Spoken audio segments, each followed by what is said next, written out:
né, é explicada e apresentada com os fatos que ocorrem com o povo de Israel. Então, eles também são um termômetro, uma maneira de nós olharmos e entendermos o que Deus está fazendo ao longo da história da humanidade. Tá? E quando Daniel sonhou, Deus revelou a ele e falou a respeito do seu povo, citando algumas semanas de anos, né, que se sucederiam dentro da história do seu povo, até culminar com a vinda do Messias que eles tanto aguardaram. Essa profecia foi dada a Daniel lá na Babilônia. E de quando ele recebeu essa profecia até 397 a.C., passaram-se 69 semanas, 483 anos, como nós conhecemos. Um período longo de história. Mas o que a gente tem que entender é o seguinte: Deus disse que para que todos os eventos com relação a Israel se concretizassem, seria necessário 70 semanas, certo? Você tem um número inteiro de 70 semanas. Daqui até aqui se passaram quantas semanas? 69 semanas. Tá certo? Falta quantas semanas? Uma. Que semana é essa? Que semana é essa? Nós vemos essa semana se cumprindo, se estabelecendo, né? Essa última semana se estabelecendo aqui. Ela faz parte daqui. Agora eu estou errado. Aqui. São aqueles últimos 7 anos, isso. Esses 3 anos e meio de tribulação, mais outros 3 anos e meio de grande tribulação. Das 70 semanas, a última semana se cumprirá aqui, né? As 62 semanas se passaram. 69. Não, é 62, eu vou falar. Até a reconstrução dos muros e do templo de Jerusalém, por Neemias e Esdras, né? Por Zorobabel, quando eles voltaram e reedificaram o povo de Israel. E depois do exílio da Síria, de Babilônia e tal, eles ficaram ali. Bom, o governo romano, quando dominou toda a terra, os encontrou ali, estabelecidos como nação, né?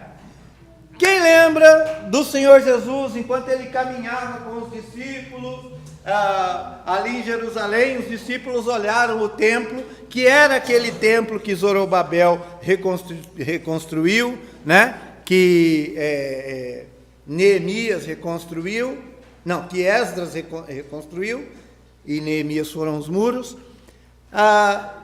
Eles olharam para aquele templo e disseram: olha que templo, que grandes edificações. O que o Senhor Jesus falou? Não ficaria pedra sobre pedra que não fosse derrubada. Isso também é história. Isso já aconteceu. Essa profecia já se cumpriu. Depois da morte do Senhor Jesus, 70 anos depois, os romanos, por conta de uma insurreição dos judeus, entraram lá e tiraram pedra por pedra, até o alicerce do templo. Porque eles entenderam o seguinte: o que tem aqui que faz esse povo sempre estar de olho aqui? Qual é o elemento que une esse povo, que faz eles terem uma ideia de nação, que faz eles amarem esse lugar? O templo. Então vamos varrer o templo, e eles não vão ter mais por que voltar. Vamos tirar o templo. E eles arrancaram todas as pedras.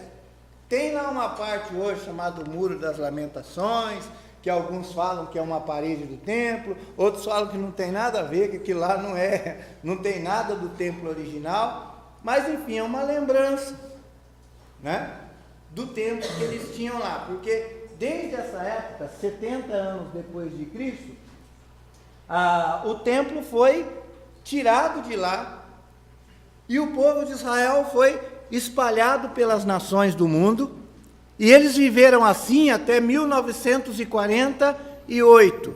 Depois, no final da Segunda Guerra Mundial, tá certo? O mundo comovido pelo Holocausto, a ONU se reuniu e os banqueiros judeus americanos compraram de volta, via Nações Unidas e tal, um tratado, compraram de volta a terra que hoje é dos israelitas, né? Do povo de Israel, e que aparece no noticiário, no Jornal Nacional, e direto lá por causa da luta entre os palestinos e os israelitas, né? Eles compraram a peso de ouro aquela terra e começaram um projeto de restaurar a nação de Israel como país. Houve uma guerra depois, onde os árabes em volta ali tentaram retomar Israel, o tiro saiu pela culatra e Israel tomou ainda mais territórios, né, que é a chamada Guerra dos 6 Dias, e assim eles estão estabelecidos lá. E a faixa de Gaza e toda aquela briga que eles têm lá e que a gente acompanha no Jornal Nacional, né, é fruto dessa volta do povo de Israel para a sua terra.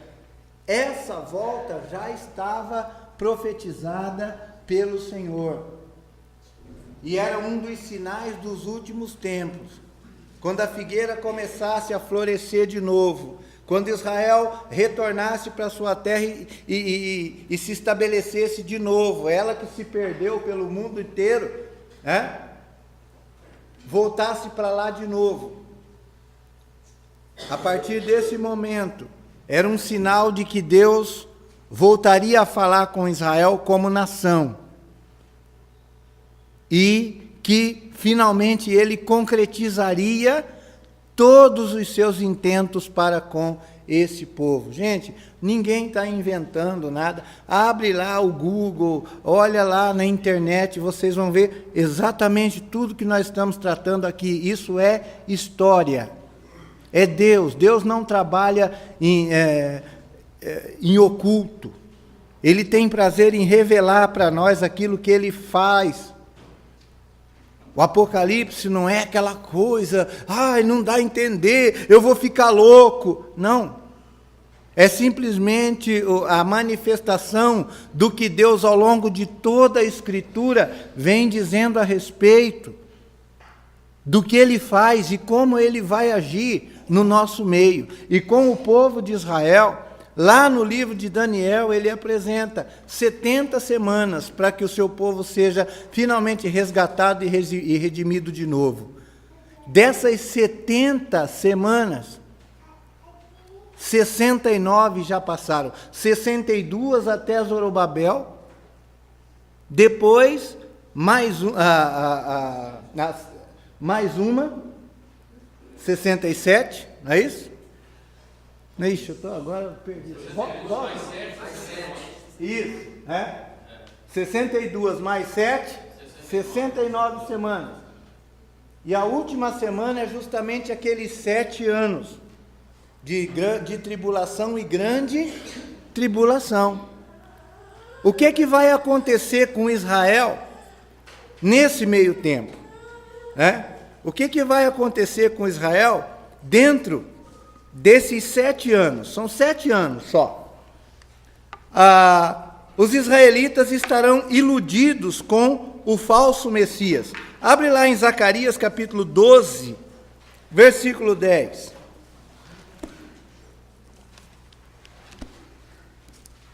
Zacarias capítulo 12, versículo 10.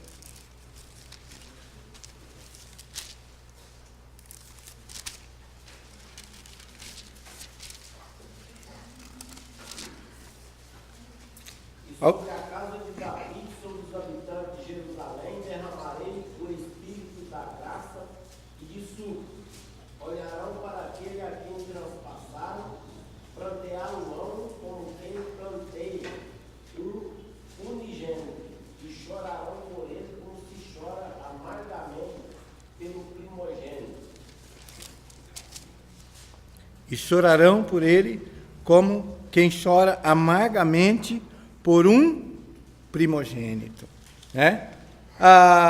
Eles, num primeiro momento, eles vão achar, né, dizem alguns, que o anticristo é finalmente o grande salvador da pátria e o Messias. Mas, por algum evento lá, parece que eles vão começar a discordar disso e vão entender que não é bem isso. Né?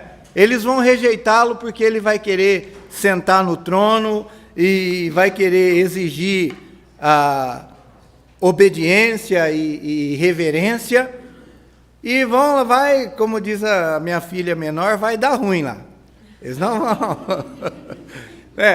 São circunstâncias que não ficam muito claras, não dá para entender direito o que vai zangar o negócio, mas que vai. E o anticristo vai romper com Israel o pacto que fez com eles, né?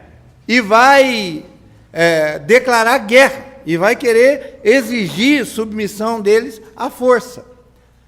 Ao longo de toda a história dos povos, Israel sempre foi um espinho na garganta de qualquer dominador. Né? Todos eles, desde Nabucodonosor até Hitler, que foi o último deles, todo mundo que tentou unificar o mundo inteiro encontrou em Israel o seu espinho, né, atravessado. Por quê? Porque o que todo homem quer é ser Deus, ser divinizado e ter o poder absoluto.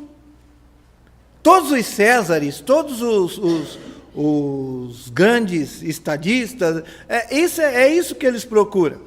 Nabucodonosor fez uma estátua dele mesmo, enorme, né? E todas as nações deveriam fazer o quê? Se curvar diante delas. 3 homens, né? Amigos de Daniel, decidiram que não. Por quê? Porque eles já têm um Deus, o único Deus, o Deus vivo e verdadeiro, e eles não vão se curvar. Então, esse povo que não é politeísta, e sim monoteísta, o que é isso? Eles têm um Deus só, eles não reconhecem outro Deus. Quando esses homens governavam o resto do mundo, agora é eu que sou Deus aqui, tá? Tá bom, é mais um, né? É bom, quanto mais Deus, melhor. Nós adora você, adora o outro, adora todo mundo, aqui não tem conversa, né? Tá tudo certo.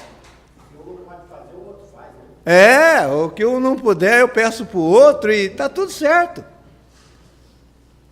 Agora, um povo que não reconhece um outro Deus além do seu, aí é problema. E esse foi o grande problema de Israel com todos os outros que tentaram dominar aquele país. Com os gregos, com todos os outros. E com o anticristo não vai ser diferente. Ele vai querer se estabelecer como Deus. E aí Israel vai entender, não é esse, não é ele. Né? De alguma maneira vai ficar claro. E quando eles estiverem sob a mira do anticristo, né? Israel é hoje a maior potência militar do mundo. Não se engane com os Estados Unidos, com outras potências. A tecnologia de guerra de Israel é a maior e a mais poderosa do mundo. É por isso que nem os árabes, com seus petrodólares e todos os países lá cercados de dinheiro, conseguem tirar aquele povo de lá. Eles têm coisas impressionantes, coisas que fogem à realidade, né? e que são segredos militares que realmente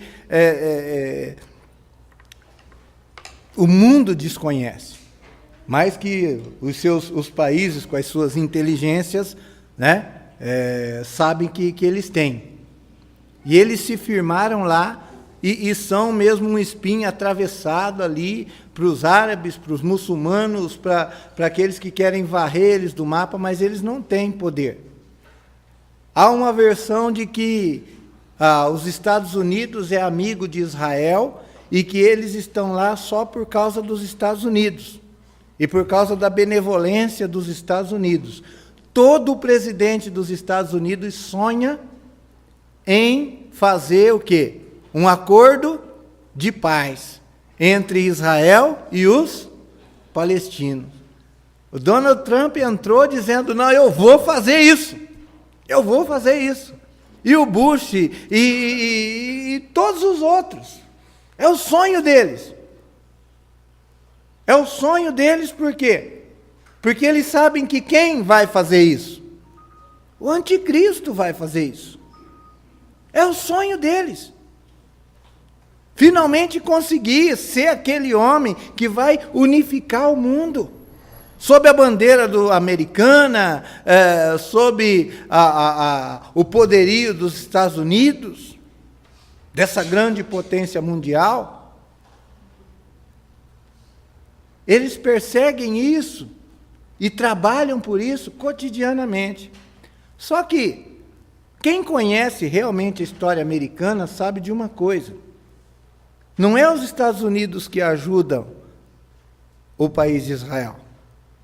É o país de Israel que banca e mantém e ajuda os Estados Unidos. Você fala, mas como você pode dizer isso?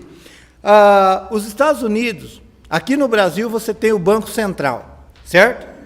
O Banco Central do Brasil é constituído, né, pela União, então todos os dinheiros de impostos vão para lá e tal, e é bem atrelado ao governo, né? Não dá para explicar direito, né, como é que funciona. Acho que um dos únicos que sabe mesmo como o Banco Central funciona e tal, BNDES, essas coisas, é os irmãos Joesley lá, né? Eles sabem bem como é que funciona. A gente aqui não sabe. Mas é atrelado ao governo, né? Até falou-se em separar e tal, e deu uma briga danada, porque ninguém quer perder dinheiro, nem prestígio, e ficou por isso mesmo. Mas nos Estados Unidos, eles têm 5 bancos, os mais poderosos dos Estados Unidos. Eles chamam esses bancos, essa junção desses 5 bancos, onde basicamente está todo o dinheiro americano, de Federal Reserve, Reserva Federal dos Estados Unidos, né? Então estão em propriedade desses bancos.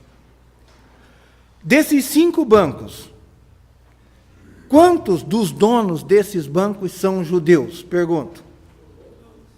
Todos. Todos eles são judeus.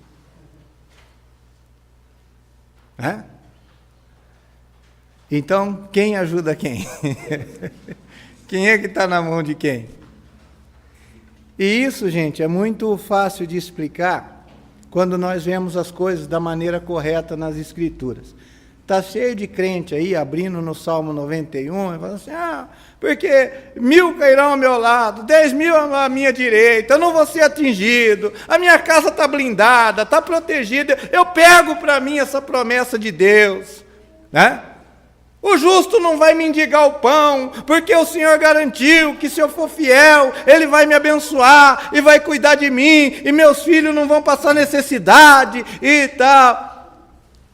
Gente, esses homens que têm aí seduzido a igreja com esse tipo de besteira, que têm feito a igreja focar nas bênçãos aqui dessa terra e se esquecer que o nosso momento aqui, esse breve momento de dor e de condições adversas, vai ser substituído por um eterno peso de glória.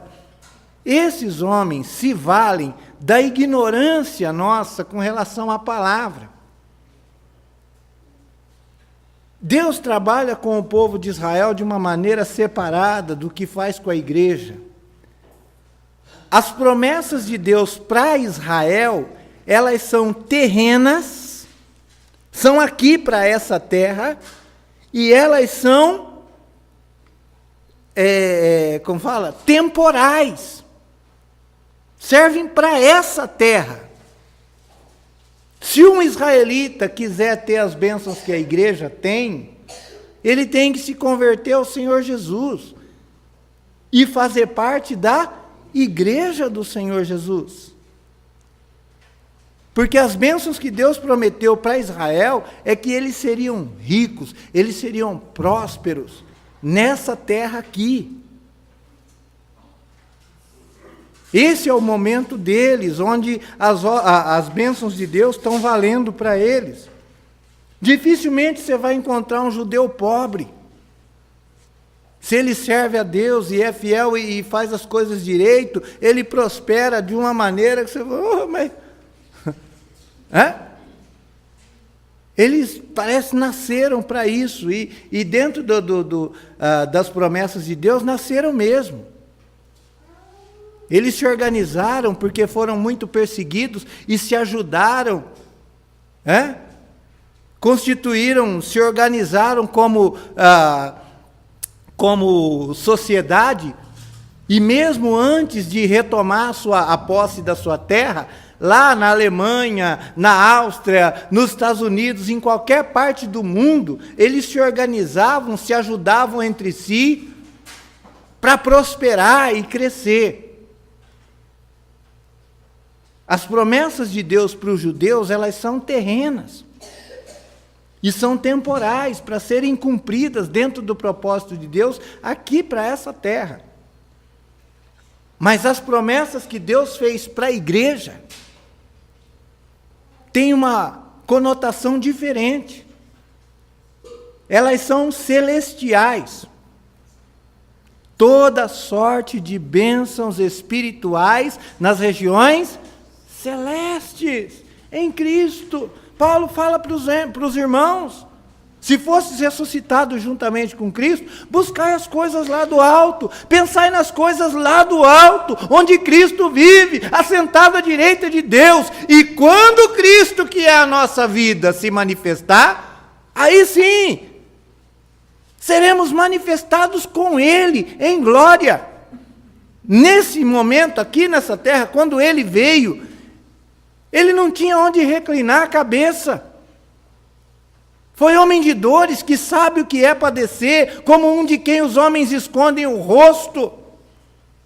Ele viveu pobre entre nós, para que nós fôssemos enriquecidos espiritualmente. E quando confiamos nele, embora muitos crentes, só o fato do camarada deixar de gastar com pinga, deixar de gastar com loteria e deixar de gastar com besteira, ele já apruma um pouco a vida.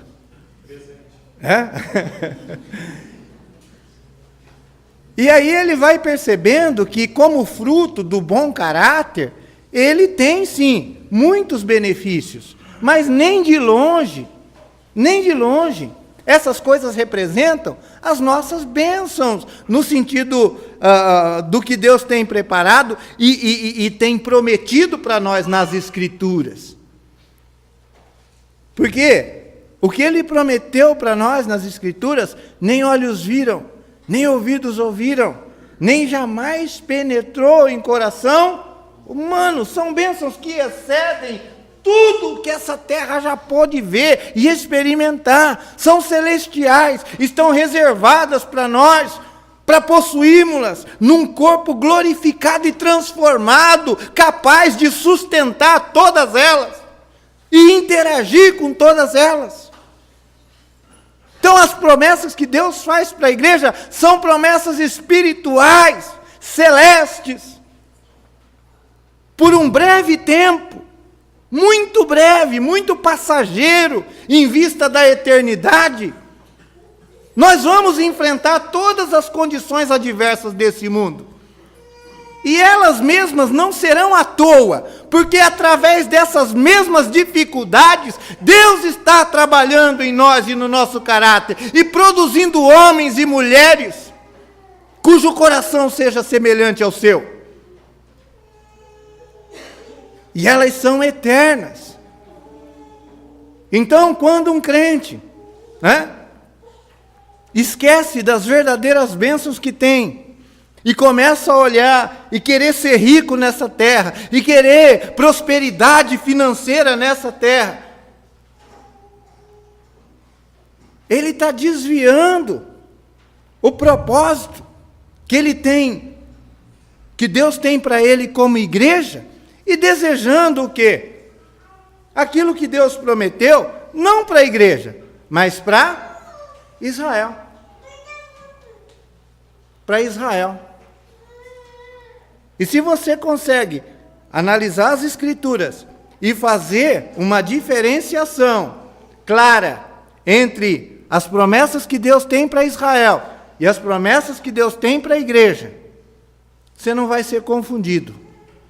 Você não vai encher o seu coração de expectativas que não vão se cumprir. E não vão se cumprir não é porque Deus não é fiel, é justamente o contrário. É porque Ele sabe para quem que Ele prometeu o quê. O povo de Israel é extremamente rico e próspero nas coisas desse mundo, porque isso está plenamente de acordo com o propósito que Deus estabeleceu para eles, nesse jogo entre as nações. Foi assim que eles reconquistaram a sua terra, em 1948, e cumpriram a profecia da figueira que voltaria a florescer ali na terra onde Deus o plantou. É por isso que eles estão trabalhando lá, e com uma tecnologia que assusta o mundo, eles estão plantando pomares no deserto, estão transformando uma terra árida, seca, que ninguém dava nada, numa terra produtiva, fértil, de novo, como ela era. Mas nem tudo depende do dinheiro de Israel, nem tudo depende da tecnologia de Israel, porque isso tudo é limitado.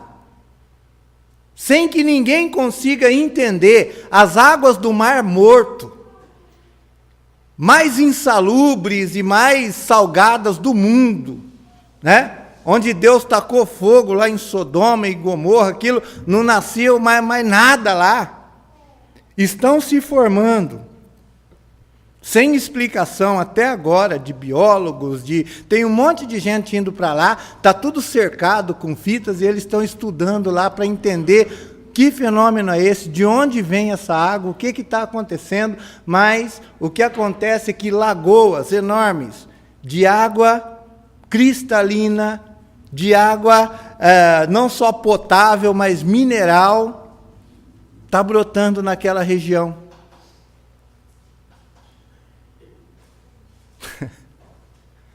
Ninguém sabe o que está acontecendo, mas está acontecendo. E sabe por que está acontecendo? Porque Deus estabeleceu um dia onde essas coisas aconteceriam. Porque o seu propósito com Israel ainda não se cumpriu. Se cumprirá na vinda do Messias. Na vinda do Messias. Onde ele pisará o Monte das Oliveiras e estabelecerá o seu reino de justiça. E o mundo está pasmo com o que está acontecendo ali. E logo aquilo ali se transformará num grande vale verdejante. Porque a palavra de Deus estabeleceu que assim seria. Ao romper com o anticristo, Israel vai se ver cercado por um exército tão grande, tão numeroso, que virá de todas as partes do mundo, com tecnologia similar ou, talvez não superior, mas, assim, dada a quantidade, de gente, eles, mesmo com toda a sua tecnologia, mesmo com todo o seu dinheiro, mesmo com todas as coisas nas quais eles confiam, eles se verão em apuros. Não vai ter como resistir àquele exército poderoso. Eles vão resistir por muitos dias mesmo. Mas quando os seus escudos já tiverem fracassado, quando todos os seus esforços já estiverem, se esgotado, então, só então, eles se renderão ao Senhor. E acontecerá isso que nós lemos aqui em Zacarias. Eles prantearão, eles chorarão, eles clamarão, reconhecendo que eles transpassaram o seu Messias e o crucificaram ali na cruz do Calvário. Na época que eu fiz faculdade de História, foi chamada uma cientista judaica, e ela mesma passado, alguns dias num campo de concentração. Mas a sua mãe e os seus avós, eles haviam sido mortos lá. E ela foi contar para nós um pouco da sua experiência. Ela era bem criança ainda, mas ficou num dos campos de concentração nazista. E com todo o ódio do seu coração, ela disse para uma classe cheia de jovens: o mundo fala que nós sofremos tudo isso porque crucificamos tal de Jesus. Mas se ele sofreu, o nosso povo já sofreu muito mais do que ele. Eles não reconhecem. Eles blasfemam contra o Senhor Jesus Cristo com ódio mortal. Mas naquele dia, finalmente, como nação, eles reconhecerão que, de fato, ele era o Messias. Isso será um milagre, porque qualquer um que converse com um judeu ortodoxo, qualquer um que converse com um judeu sabe o ódio que eles têm pelo Senhor Jesus. O mesmo ódio dos seus pais, quando finalmente queriam que ele fosse crucificado, e quando viram que Pilatos estava querendo soltá-lo, finalmente eles esqueceram de todos os escrúpulos e toda aquela coisa de não vamos sujar as mãos com o sangue dele, porque estamos na Páscoa. Esqueceram tudo isso e gritaram: que caia então sobre nós e sobre os nossos filhos o sangue dele. Tudo bem, nós aceitamos a responsabilidade, nós assumimos isso, crucifica ele e deixa que nós pagamos a conta. Foi isso que eles fizeram. E ao longo de todos esses anos, a história dos judeus tem sido uma história de sangue e perseguição. São o povo mais perseguido e torturado da história. E contra todas as evidências, eles que deveriam ter sido já extintos, varridos da face da terra, ainda detêm nas suas mãos a concentração da riqueza de praticamente todo o globo. Dá para imaginar isso? Se você fizer uma conta de toda a riqueza do planeta, 1/3 sozinho é do povo judeu. Do povo judeu. Um povo que não tem nem terra. Que não tinha, aliás, nem terra, nem país, até pouquíssimo tempo atrás, 1948. Um povo que foi espalhado e hostilizado por todos os países por onde passou. Não só se manteve, como se manteve como povo. Eles conhecem a sua genealogia até os tempos do Velho Testamento. E a palavra de Deus afirma que um dia o anticristo vai restabelecer o culto no templo. Para que precisa? O que precisa ter para que o templo volte a funcionar? Sacerdote. Eles descobriram por meio de coletas de DNA e tecnologia de ponta, eles foram capazes de mapear todas as tribos, e a última tribo perdida foi recentemente encontrada. Gente, é que essas coisas não passam na Globo. A Globo não mostra essas notícias. Eles conseguiram mapear, finalmente, a última tribo que ainda tinha dúvidas, conseguiram mapear recentemente, coisa de poucos anos atrás. Eles já sabem quais famílias podem ser sacerdotes. Eu vi em São Paulo, numa igreja grande lá, que eu esqueci o nome, um homem dando um estudo e ele mostrou com documentações fidedignas que todas as firmas para a construção do novo templo, as firmas pagaram para poder participar. O material do novo templo que será erguido já está pronto.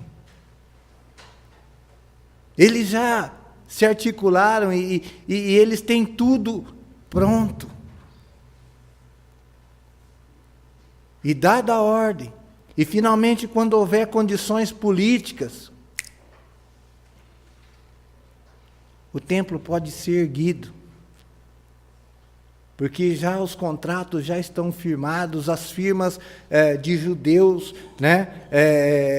cuja linhagem pôde ser comprovada, já estão a postos para erguer o seu novo templo.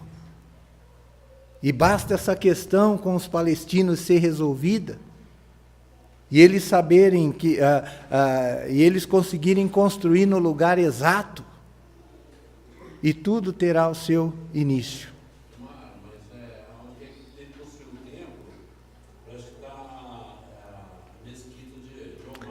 Então, parece, Alguns comentam que talvez não seja esse o local. Talvez não seja esse o local. Realmente, eu creio que até os judeus acham que é ali. Mas estudos e que eles estão pesquisando, talvez haja um equívoco ali, e talvez há uma possibilidade de não ser exatamente ali. Mas, enfim, as coisas estão sendo costuradas de maneira que todos os dirigentes dos Estados Unidos têm certeza que vão conseguir, finalmente, acertar esse acordo de paz.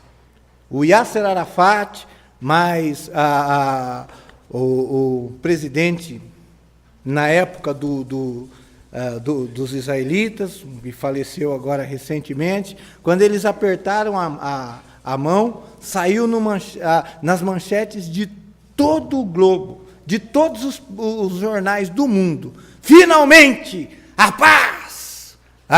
O mundo entrou em êxtase, porque o mundo tem essa expectativa, estão de olho no que está acontecendo lá, porque a história da humanidade, para começar a ser contada de novo, depende daqueles acontecimentos. Nós cremos, nós estamos vivendo um período de parênteses. Deus não está contando o tempo da graça. Ele está esticando, Ele está ampliando a sua graça para que todos sejam salvos e cheguem ao pleno conhecimento da verdade. Mas Ele tem estabelecido um dia, onde julgará toda a terra por meio do varão que destinou, Cristo Jesus. Um dia, o relógio de Deus vai voltar a funcionar e começar a contar de novo. Mas vai contar até quanto? Até 7 anos. A última semana que falta e só. E depois disso o Messias descerá sobre essa terra. Tá? No que diz respeito à igreja, eu creio, pelo que eu conheço nas Escrituras, ao longo de Gênesis até Apocalipse, nós não passaremos pela tribulação. E nem pela grande tribulação, porque há aqueles que acham que nós vamos experimentar os 3 primeiros anos e meio, e depois, no meio, a gente sobe, quando a coisa apertar e tal. Eu creio que nós não entraremos na tribulação. 1 Tessalonicenses deixa claro, né, essas questões. Tá? O anticristo surgirá como uma consequência do Espírito Santo de Deus ter saído dessa terra. Aí sim os crentes não vão estar mais aqui para atrapalhar, porque o mundo quer entrar em acordo, o mundo quer experimentar a paz, mas não é a paz de Deus, é a paz deles, os acordos entre eles. E sabe, da mesma maneira como o povo de Israel sempre foi um espinho, o verdadeiro crente é um espinho. Porque as outras religiões, não, vamos conversar, e não, no final vai dar tudo certo, e eles se unem entre si. Mas com o verdadeiro crente, tem negócio não. Não, mas é tudo a mesma coisa. Não, não é não. Há um só Deus, um só mediador entre Deus e os homens, Cristo Jesus. É só Ele. Não, mas Buda também foi bom, Maomé também. Não, esses aí não tem nada a ver. As religiões fundamentalistas são o grande entrave de negociação entre aqueles que querem se unir e formar uma só religião, uma só maneira de pensar. Um dia nós não estaremos mais aqui. Um dia, num abrir e piscar de olhos, só vai ficar sua roupa no chão. Já era. E estaremos para sempre com o Senhor. E aí muitos vão dizer, agora sim, ser aquele povo para empatar nós, agora nós vamos ver o que é prosperidade, o que é uma terra que progride, que pode ir para frente. Muitos vão ficar alegres porque nós sumimos.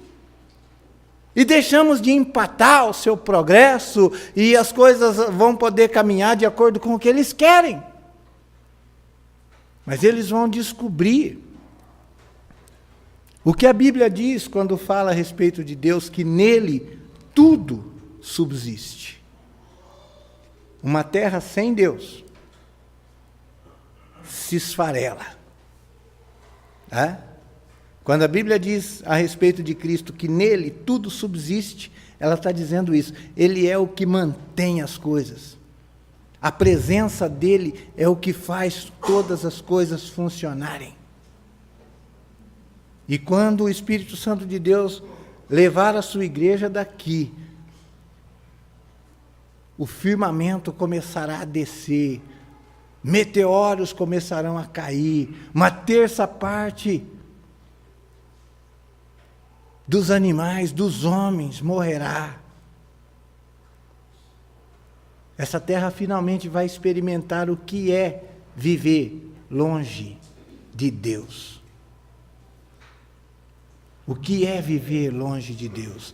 Israel, vendo todas essas coisas, entenderá que eles desprezaram aqueles que deviam ter abraçado. E eles se converterão ao Senhor. Já deu? Eles se converterão ao Senhor, reconhecendo no Senhor Jesus que Ele é tudo e em todos. tira o Senhor do centro. E tudo que você acha que é sólido vai se desmoronar. A terra vai experimentar isso. Estamos livres de Deus agora, nada desse papo de Deus, só ciência, só a nossa inteligência. O que eles vão fazer com os meteoros que vão cair? O que eles vão fazer quando o mar não obedecer mais à sua ordem natural? Porque é o poder de Deus que estabeleceu, daí você não passa.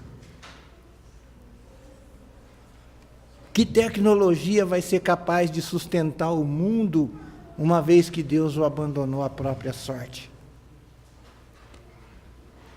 Mas isso fala da minha vida e da sua também. Os discípulos, depois que o Senhor Jesus deu um duro discurso, muitos começaram a ir embora, porque não, se é assim, então eu não quero. E ele virou para os discípulos e ele disse: vocês querem ir também? Vocês acham que comigo está ruim? Vocês querem ir embora? Olha, podem ir. Os discípulos falaram: Senhor, para quem iremos? Depois de ter experimentado tudo que o Senhor é, e tudo que o Senhor fala, e tudo que o Senhor faz, depois de ter vivido com o Senhor, para quem iremos? Que como crentes esse seja o sentimento do nosso coração. Para quem iremos? Só Tu tens as palavras de vida eterna. Amém.